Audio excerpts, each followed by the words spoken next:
Hey everybody, you're looking at the Nokia 8. This is the newest flagship from Nokia.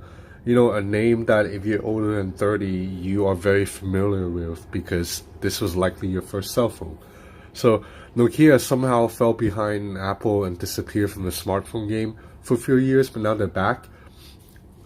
And they released several devices earlier this year, but they're a bit underpowered. The Nokia 8 does not.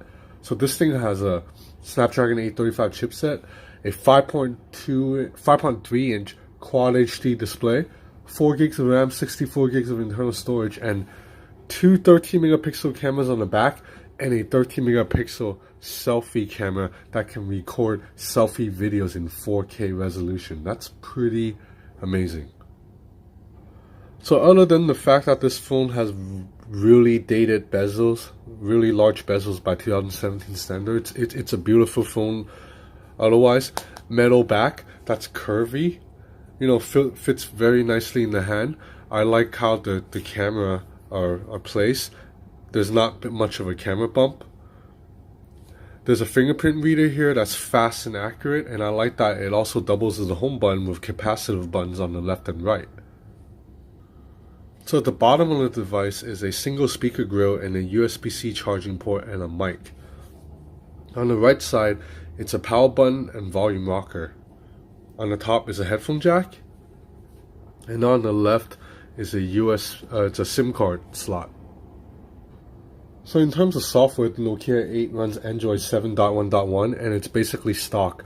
I was at a Mobile World Congress in Barcelona this year, and I interviewed one of the chairmen of Nokia, and they told me that they believe Google is like the best software company in the world, so they don't want to mess with it. So this is basically stock Android. You see that it has all the circular icons of the Pixel.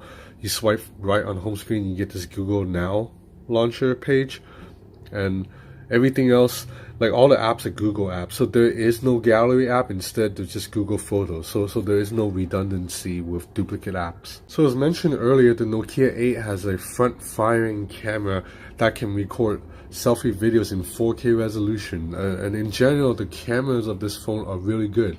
Not as good as like a Samsung Galaxy Note 8, but pretty damn good. So you jump into the camera app. I like that it's very easy to use and intuitive, and it actually has a bunch of different settings too. So you have a camera shutter button, a video recorder button, and a gallery button. And then you tap on the top, you get more options. So you have manual controls and bokeh, live bokeh, which obviously two cameras on the back. Obviously you can shoot bokeh because every phone does that now. Panorama and beauty mode. And you go to the video. Same thing, you have slow motion, video, or time lapse, and up top you see this little icon.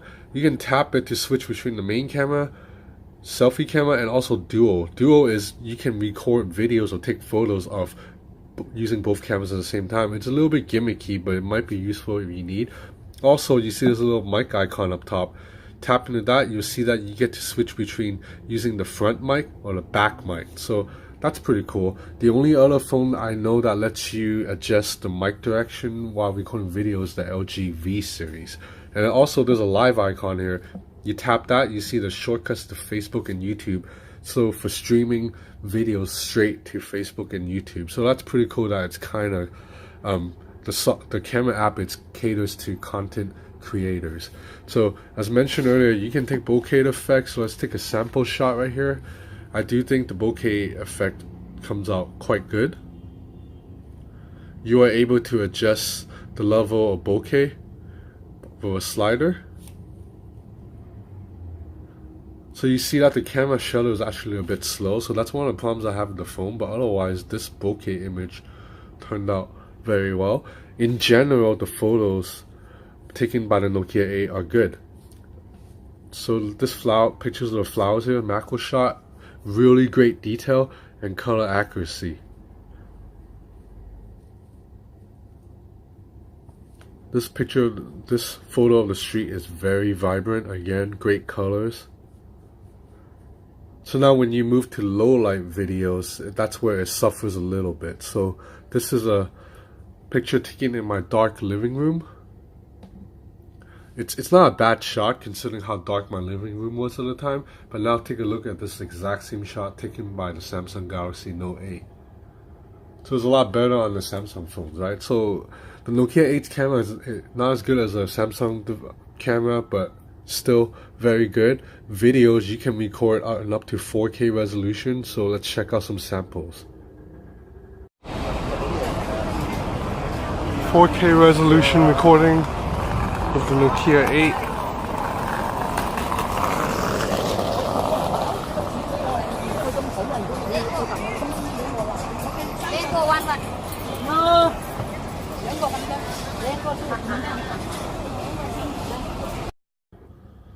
Performance wise, I've only used this phone for about a day, but I think performance it's pretty good because Snapdragon 835 chip and very clean software, so I expect this to continue to be very good.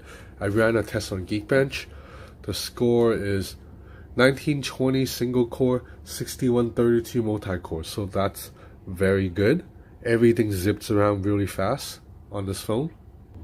The display is really good, other than the fact that the bezels are kind of big, so it's not as immersive. But otherwise, color accuracy is excellent and viewing angle is great. I used this outdoors in the sun and it was bright enough to use. Of course, none of my videos are complete without testing the audio and video quality with a K-pop video. So here we are, another sister. So now this is 50% volume.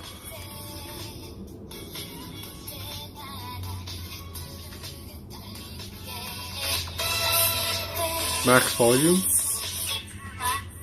So there is no stereo speaker because I can easily muffle the speaker grill and everything sounds pretty weak. So it sounds okay, not the best speaker out there, but this phone isn't super expensive like a Galaxy S8, so I can deal with that.